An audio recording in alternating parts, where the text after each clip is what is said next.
Here is a question that I want you to send me the answer to. It may be on your learner's license test or your driver's license test. Listen to this one. How long are you allowed to produce your driver's license when requested by the police? Is it A, immediately, B, anytime after, C, within 5 working days, or D, before it expires? Which of those would you give for the right answer? Let me know. Next thing now, do you know the premix truck them? The premix trucks that carry around the concrete on the back of the truck and it keeps spinning like this, keeps spinning. Do you know them?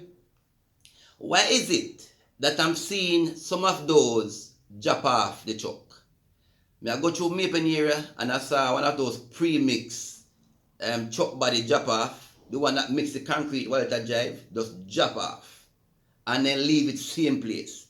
Me I go Manchester on the highway and I saw another one just drop off the truck and then leave it same place. Now, is it that they are not servicing those trucks? Because people are saying to me, even in other parishes, they are observing that the premix part of that truck are just a drop off.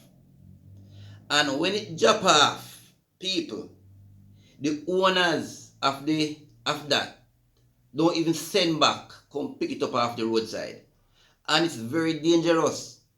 You can't have such a big unit, a big thing, just drop off and it stay at the roadside like that.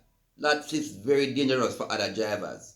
Because a driver could just run off the road and run into it and death.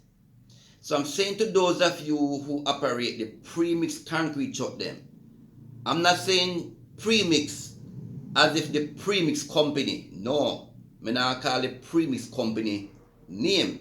Because rightfully, I don't see for them truck. I see other trucks that have the premix concrete on it like. They might drop off of the truck and maybe on not service them properly. But it's very dangerous. It have killed person before and we don't want to happen again. So service the premix concrete truck them please.